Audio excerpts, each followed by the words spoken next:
ఈరోజు అతిపెద్ద పౌర్ణమి. ఈ పౌర్ణమి సామాన్యమైంది కాదు, ఇది చాలా పవిత్రమైంది. అలానే కాకుండా చాలా విశేషమైందని చెప్పవచ్చు. కార్తీక మాసం అంటే మనకి చాలా పవిత్రమైన మాసం. అందులో వచ్చేటువంటి పౌర్ణమికి చాలా విశిష్టత ఉంది. ఈరోజు మనం ఏం చేసినా శివకేశవుల అనుగ్రహం లభిస్తుంది.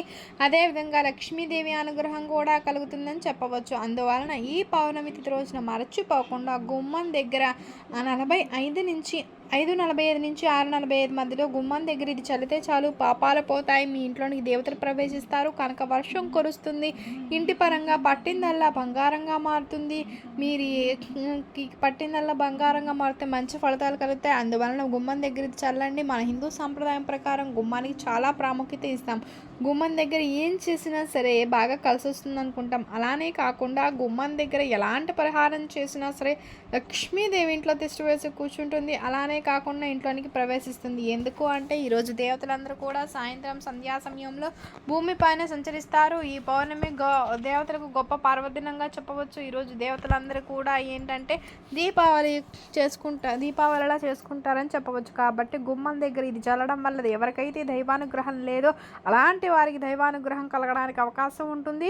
ఇంటి గుమ్మం దగ్గర కొన్ని నియమాలు ఆచరిస్తూ చదువుకుంటే చాలు, మీ ఇంటి పరంగా ఉన్న సమస్యలన్నీ తొలగిపోతాయి. ఎలాంటి ఇబ్బంది ఉండదు, అష్టైశ్వర్యాలు కలుగుతాయి. మనం ఈరోజు పౌర్ణమి దగ్గర కొన్ని నియమాలను ఆచరించాలండి. పౌర్ణమి అంటే లక్ష్మీదేవికి కూడా చాలా ప్రీతి. అదేవిధంగా ఈరోజు పౌర్ణమి శివకేశవులకు అంకితం చేయబడింది. ఈరోజు పార్వతి అనుగ్రహం కూడా మనకి సులభంగా కలుగుతుంది, శివానుగ్రహం కూడా కలుగుతుంది. ఇంట్లో మనం ఏంటంటే ఉదయం పూజ చేసినప్పుడు సాయంత్రం ఖచ్చితంగా పూజ చేసుకోవాలి. సాయంత్రం చేసేటువంటి పూజకు రెట్టింపు ఫలితం కలుగుతుందని చెప్పవచ్చు. సాయంత్రం మన ఇంటిలో ఏంటంటే ఎలా పూజ చేయాలి, ఏ విధంగా పూజ చేయాలి అంటే సాయంత్రం కూడా ఖచ్చితంగా స్నాన కార్యక్రమాలు చేయాలి. ఉదయం మనం స్నానం చేసి ఉపవాసం ఉండి దీపారాధన చేసుకుంటాం, కానీ సాయంత్రం స్నానాది కార్యక్రమాలు చేయాలి. తల స్నానం చేయాలని లేదు, ఒంటి స్నానం చేసుకోవచ్చు. చేసిన తర్వాత ఏంటంటే దీపం పెట్టాలి. ఈ దీపం చాలా ప్రత్యేకత ఉంది. ఈ దీపం ఏంటంటే దేవతలను ఆకర్షిస్తుందని చెప్పవచ్చు. మనం ఏం చేయాలంటే ఒక తమలపాకు తీసుకుని దానిపైన మారేడు దళం పెట్టి ప్రమిదను పెట్టి ఆ తర్వాత ఆవునేతిని కాని నువ్వుల నూనెను కాని పోసి 2 ఒత్తులు ఒకటిగా చేసి దీపారాధన చేసి హారతి ఇచ్చి ఆ తర్వాత సంకల్పం చెప్పుకొని అక్షింతల తలపైన వేసుకుని 3 ప్రదక్షిణాలు చేసి ఓం నమః శివాయ అని 11 సార్లు పఠించి అనంతరం తులసికోట దగ్గర దీపారాధన చేసి తులసమ్మను పూజించినట్లయితే మనకు దైవానుగ్రహం కలుగుతుంది.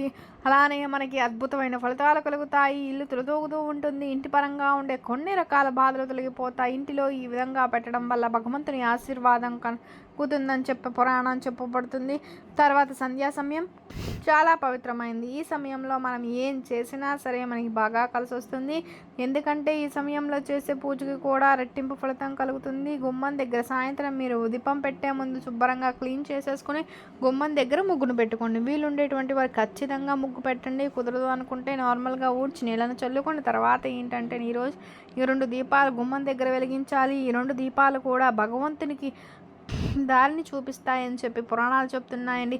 ఎందుకంటే దీపాలు చాలామంది కూడా లైట్స్ వేసుకుంటుంటారు కదా, అలా చేయకండి. ఏం చేయాలి అంటే మట్టి ప్రమిదలు తీసుకుని కుడివైపున 1 దీపము, గుమ్మం దగ్గర ఇంటి సింహద్వారం దగ్గర ఎడమ వైపున 1 టెట్టు పెట్టుకోవాలి.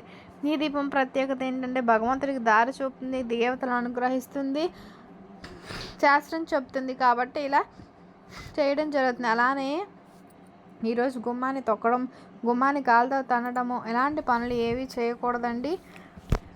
అలా కనుక చేసినట్లయితే మీరు కటిక దరిద్రాన్ని అనుభవిస్తారండి. అందుకని చెప్పి మీరు అస్సలు ఆ విధంగా అయితే అస్సలు చేయకండి. అలా గనక చేసినట్లయితే మీరు గట్టిగా దరిద్రాన్ని అనుభవిస్తారండి. ఈ రోజున గుమ్మాన్ని మనం ఏమిటంటే పూజించాలి. సాంప్రదాయం ప్రకారం మనం గుమ్మాన్ని మర్చిపోయి కూడా కాలు తాకనివ్వకండి. గుమ్మాన్ని కాలు తాకకూడదు. గుమ్మం పైన తలపెట్టి పడుకోవడం, నుంచోవడం, కూర్చోవడం లాంటివి అస్సలు చేయకండి. అదేవిధంగా ఏంటంటే ఇలాంటి నియమాలు ఏంటంటే గుమ్మం దగ్గర ఖచ్చితంగా ఆచరించాలి. గుర్తుపెట్టుకోండి, మీ ఆడవాళ్ళు ఈరోజు కన్నీళ్లు పెట్టడం, శాపనార్థాలు పెట్టడం, తల విరబోసుకొని ఉండడము, నైటీలు వేసుకొని ఉండడం ఇలాంటివి చేయకండి. ఒకవేళ నైటీ వేసుకున్నా పర్లేదు, కానీ చాలామంది కూడా నైటీ ఎక్కువ వేసుకుంటూ ఉంటారు కదా, అలాంటి వారు ఖచ్చితంగా చున్నీ వేసుకుని దీపారాధన చేయండి. దేవుని చేసే కార్యక్రమాలు చేసేటప్పుడు ఇలా చేయండి. అలానే కాకుండా ఇంకొకటి ఏంటంటే ఈరోజు ఖచ్చితంగా మంచిగా జడ వేసుకుని అందంగా పువ్వులు పెట్టుకొని మనం చీర కొట్టుకొని మనం ఏంటంటే అమ్మవారికి ఇష్టమైన రంగు చీరలు ఎరుపు రంగు కానీ పసుపు రంగులో ఉండేది కానీ కట్టుకొని తర్వాత దీపారాధన చేస్తే చాలా మంచిది, అద్భుత ఫలితాలు వస్తాయి. సాయంత్రం గుడికి వెళ్ళి 365 ఒత్తులు వెలిగించండి. దానికి తోడు ఉపవాసం ఉండేవారు ఈరోజు గట్టిగా ఉపవాసం ఉండకండి, అంటే మరీ తిని తాగకోకుండా ఉండకూడదు. కనీసం పాలైనా స్వీకరించి ఉంటే భగవంతు అనుగ్రహం కలుగుతుంది. కాబట్టి చిన్న చిన్న నియమాలు ఖచ్చితంగా ఆచరించండి. స్త్రీలు ముఖ్యంగా శుక్రవారము పౌర్ణమి అందులో చాలా పవిత్రమైంది కాబట్టి కంటతడి పట్టకుండా చూసుకోండి. స్త్రీలు ఖచ్చితంగా ఏడవకూడదు. ఏడిస్తే ఏంటంటే మన ఇంట్లోనికి దేవతలు రావు. అలానే పురాణాలు చెప్తున్నాయండి. ఇంకా మీ ఇంటి గుమ్మం దగ్గర సాయంత్రం చెప్పుకున్న ప్రదేశంలో ఇది చల్లుకుంటే సరిపోతుంది, చాలా మంచి రిజల్ట్ వస్తుంది. ఇది చల్లడం వల్ల సర్వదరిద్రాలు తొలగిపోతాయి, ఇంటిలో ఉండే నెగిటివ్ ఎనర్జీ మొత్తం తొలగిపోతుంది. అద్భుతమైన రిజల్ట్ని అయితే చూడగలుగుతామని చెప్పవచ్చు.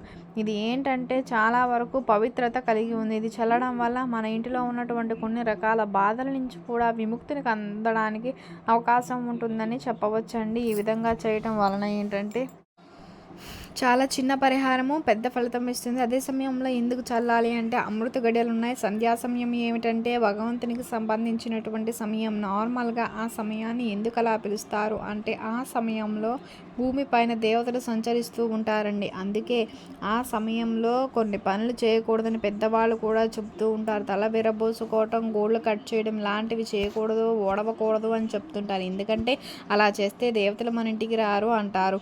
అలానే ఇంటి గుమ్మం దగ్గర ఇది చల్లుకోండి సరిపోతుంది.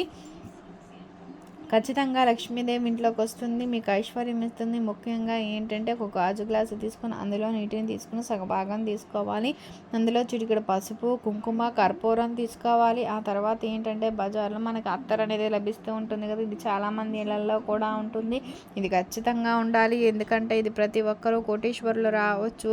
నార్మల్గా ఏంటంటే ఇలా అత్తర్ని ఇంటికి తెచ్చుకుంటారు. ఇది ఒక రకంగా చెప్పాలి అంటే సెంటు, అత్తరు ఇలా 2 రకాలుగా కూడా పిలుస్తారు. ఇలా పిలిచేటువంటి వస్తువు ఏంటంటే ఖర్చు ఏం కాదు, చాలా తక్కువగా దొరుకుతుంది. ఇది మంచి వాసన కలుగుతుంది కాబట్టి దేవతలు ఎక్కడైనా సరే ఇష్టపడతారని చెప్పి వాసనకి ఇష్టపడతారని చెప్పవచ్చు. కాబట్టి ఇది తెచ్చుకుంటే సరిపోతుంది. అలా ఉంటే అత్తరం ఉంటే అది 5 చుక్కలు చల్లండి. 5 చుక్కల నీటిలో కలపండి. గాజు గ్లాస్ తీసుకొని చిటికెడు కుంకుమ, పసుపు, తర్వాత పచ్చకర్పూరపు పొడి చిటికెడు కూడా, ఆ తర్వాత వచ్చేసి 5 చుక్కల అత్తర. ఒక అత్తర లేదు అనుకుంటే రోజ్ వాటర్ని ఖచ్చితంగా తర్వాత అత్తను కలపండి, లేకపోతే రోజ్ వాటర్ని కలపండి, మీ ఇంటి దగ్గర చల్లండి. ఆ విధంగా చల్లిన తర్వాత ఏంటంటే మీ అన్ని గుమ్మాలంటాన్ని చల్లండి. తర్వాత పూజ గదిలో జల్లుతూ ఉండండి. అలానే కాకుండా మీ ఇంట్లో గది కాకుండా జరుగుతూ ఉండండి. మంచి జరుగుతుంది, మంచి సువాసన కలుగుతుంది. కాబట్టి చాలా మంచి ఫలితం కలుగుతుంది. దైవానుగ్రహం కలగడానికి అవకాశం ఉంటుంది. కొంతమంది మనం చూస్తూ ఉంటాము, దేవుని అనుగ్రహం కలగక చాలామంది బాధపడుతుంటారు కదా, అలాంటి వారు భగవంతుని యొక్క అనుగ్రహం కలగడానికి ఈ శాస్త్రం చెబుతుంది. కాబట్టి ఆచరించి ఫలితాన్ని పొంది మీ జీవితాన్ని మార్చుకోండి. కానీ మర్చిపోకుండా అదే సమయంలో చల్లినట్లయితే మీరు బ్రహ్మాండ ఫలితం చూస్తారు. అదేవిధంగా మీరు ఇంకొక విషయం గుర్తుపెట్టుకోండి, ఇది చల్లిన తర్వాత దేవతలు మన ఇంట్లోనికి వస్తారన్న సందేహం అయితే ఉంటుంది కదా. ఒకవేళ మీ ఇంటికి దేవతలు వస్తే కనుక మీ ఇంట్లో పూజ గదిలో కొంచెం పటాలు అటు ఇటు కదిలినట్టు ఉండడము, ఏదంటే మంచి సువాసన భరితం ఎక్కువగా ఉండడము, మనం అగరబత్తులు వెలిగించకపోయినా అంత మంచి వాసన రావడం, అలానే కాకుండా ఏదో తెలియని దైవీ రూపం అనేది కనిపించడం ఖచ్చితంగా జరుగుతుంది. కావాలంటే మీరు గమనించి చూడండి. చాలామంది మనం గమనించాం కదా, గమనించండి, పిలిచిపోతుంది, అర్థమైపోతుంది. ఇలా కనుక చేస్తే ఖచ్చితంగా మన ఇంటికి దేవతలు వచ్చారు, పురాణ గ్రంథాల్లో చెప్పబడుతుంది. ఈ విధంగా జరుగుతుంది అని చెప్పడం జరుగుతుంది. కాబట్టి చిన్న చిన్న నియమాలు ఆచరించండి. కానీ భగవంతుడు కనిపించరు కాబట్టి ఇలాంటి సంకేతాలను తెలపడం జరుగుతూ ఉంటుంది. నేను ఇంటికి వచ్చాను, ఇంట్లో ప్రవేశించాను, నేను ఉన్నాను అన్నట్లుగా భగవంతుడు కొన్ని సంకేతాలు మనకి ఇవ్వడం జరుగుతుంది. జీవితం అనేది బ్రహ్మాండంగా మారుతుంది. అస్సలు ఇష్టం ఉండదు. అలానే కాకుండా ఏంటంటే అద్భుతాలను చేస్తారని చెప్పి పాడవచ్చు. ఆచరించి ఫలితాన్ని పొందండి. ఈ పరిహారం చేయండి. ఇది చేసినప్పుడు ఎవరో చెప్పకండి, గుమ్మం దగ్గర చల్లండి. ఇది ఎప్పుడు బాగా డబ్బులు ఉండేవాళ్ళు, మార్వాడీసు, కొంతమంది ఏంటంటే సామాన్యులు కూడా చేసుకుంటారు, తెలియదని శాస్త్రం చెప్తుంది. కాబట్టి అర్ధరాత్రి ఒక్క చుక్క మన మంచి వాసననిస్తూ ఉంటుంది. అది తెచ్చుకొని ఆ డ్రాప్స్ వేసేటప్పుడు మనకు తెలిసిపోతుంది. ఒక్కరోజు పెట్టుకుంటే 3-4 రోజుల వరకు అది పోదు, అంత బాగుంటుంది ఆ స్మెల్ అనేది. కాబట్టి ఇలా ఆచరించండి, అద్భుత గడియలు ఉంటాయి. కాబట్టి ఈరోజు మీరు కలబంద మొక్కను తెచ్చుకోండి. కలబంద మొక్క తెచ్చుకొని దానికి క్లీన్ చేసుకొని ఇంటికి కలబంద మొక్కను తెచ్చుకుంటే ముగ్గురు అమ్మాలను మన ఇంటితో తెచ్చుకున్న వారం అవుతామండి. ఆ కలబంద మొక్కను తెచ్చుకున్న తర్వాత శుభ్రం చేసి కుంకుమ పసుపుతో బొట్లు పెట్టి ఆ కలబంద మొక్కను రూపం తెచ్చుకొని అనంతరం ఇంటి గుమ్మం దగ్గర వేలాడతీయాలి. ఎలా వేలాడదీస్తే ఏంటంటే మనకి అనంతరం ఎరుపు రంగు దారంతో వేలాడదీయాలి. అలా చేస్తే ఏంటంటే మన ఇంటి పైన దుష్ట ప్రభావాలు తొలగిపోతాయి. ఆత్మ నుంచి కూడా బయటపడగలదు. ఎల్లప్పుడూ దైవానుగ్రహం మనకు కలుగుతుంది. పుష్కలంగా దేవుడు మనల్ని అనుగ్రహించి ఐశ్వర్యాన్ని ఇస్తారని చెప్పి శాస్త్రం జరుగుతుంది. కాబట్టి ఇలా జరుగుతుంది. అదేవిధంగా కలబంద మొక్క ఏంటంటే పవిత్రతను కలిగి ఉంటుంది. కాబట్టి ఈరోజు ఇంటికి తెచ్చుకోవడం వల్ల మంచి ఫలితాలు వస్తాయి. అలానే జీవితం మారి అష్టైశ్వర్యాలు కలుగుతాయి. కాబట్టి కలబంద మొక్కను ఇంటికి తెచ్చుకొని ఈ విధంగా ఆచరించండి, సరిపోతుంది. ఇక తర్వాత వచ్చేసి ఏంటంటే ఈ విధంగా చిన్న చిన్న నియమాలను ఆచరించి ఫలితం పొందండి. దానికి తోడు ఇంకొకటి ఏంటంటే ఇప్పుడు చెప్పే ఈ చిన్న పరిహారం కూడా ఆచరించండి. దీంతో పాటు ఇన్ని పరిహారాలు చెప్తున్నాం కదా, ఇవన్నీ చేసుకోవాలా, చేస్తే ఫలితం వస్తుందా అంటే అందరూ కూడా అన్నీ చేసుకోరు కదా, ఎవరికి ఏది వీలుంటే అది చేసుకుంటారు. అలానే కొన్ని పరిహారాలు కొంతమందికే సిద్ధిస్తాయి, అన్నీ అందరికీ సిద్ధించవు కదా. సో ఎవరికి నచ్చింది వాళ్ళు చేసుకోండి. మనం చెప్పుకున్నటువంటి ముందు 2 పరిహారాలు గుమ్మం దగ్గర చల్లేది, గొల్లబంధం మీద కట్టేది మాత్రం బ్రహ్మాండ ఫలితాలను ఇస్తుంది, మంచి ఫలితాన్ని ఇస్తుంది. అలానే కాకుండా మన జీవితం అనేది మారుతుంది, మనకున్నటువంటి సమస్యలన్నీ కూడా తీరడానికి మంచి అవకాశం ఇస్తుంది అని చెప్పి చెప్పుకోవచ్చండి. ఇది పౌర్ణమికి చాలా అతీతం ఉండేటువంటి శక్తి అండి. ఈరోజు దానిలో ఉండేటువంటి కిరణాలు పౌర్ణమి పండుగ వెన్నెల చాలా వెలుతురును కూడా ఇస్తుందండి. ఎందులో కార్తీక పౌర్ణమి రోజున అది ఎంత వెలుగునిస్తుందో మన జీవితం అంత ఇదిగా మారుతూ ఉంటుంది, మనకు అంత ఐశ్వర్యాన్ని ఇస్తుంది. అందుకే పౌర్ణమి నీడ ఉన్నప్పుడు కావచ్చు, పౌర్ణమి వెలుగు ఉన్నప్పుడు కావచ్చు, మనం ఏం చేసినా సరే మనకు 100% ఫలితం అనేది ఖచ్చితంగా వస్తుంది.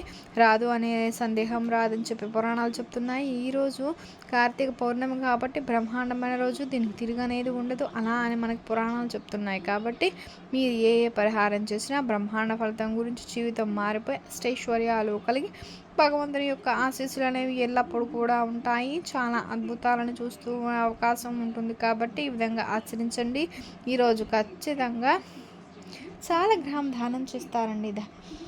బ్రాహ్మణునికి ఒక్క పూట భోజనం పెట్టినట్టు ఎవరికి తోచిన వాళ్ళు బియ్యం, డబ్బులు ఇవన్నీ కూడా ఇస్తూ ఉంటారు. అలా చేసిన వారు మనమంతా బ్రాహ్మణులకు దానం చేసినప్పుడు కూడా మనకి భగవంతుడు ఏం చెప్తున్నాడు అంటే బీదవారికి కూడా దానం చేయండి, నేను అనుగ్రహిస్తాను. బీదవారిని దానం చేస్తే నాకు చేసినట్లు అది భగవంతునికి చేరుతుంది. బ్రాహ్మణులకు చేయొద్దని కాదు, చేసినప్పటికీ కూడా మన స్తోమతకి తగ్గట్లుగా చేసుకుంటాం. ఒక 11 రూపాయలు అది మన స్తోమతకి తగ్గట్లుగా ఇన్ని అని కాదు, నచ్చినంత దానం చేయండి. కానీ పేదవారికి దానం చేయండి, అదృష్టం లభిస్తుంది, ఐశ్వర్యం కూడా లభిస్తుంది, సంపాదన పెరగడానికి కూడా అవకాశం ఉంటుందని చెప్పవచ్చు. మీకు కనుక ఈ వీడియో నచ్చినట్లయితే లైక్ చేయండి, షేర్ చేయండి, సబ్స్క్రైబ్ చేయడం మర్చిపోకుండా. కొత్తగా వచ్చేస్తున్నట్లయితే థ్యాంక్ యూ ఫర్ వాచింగ్.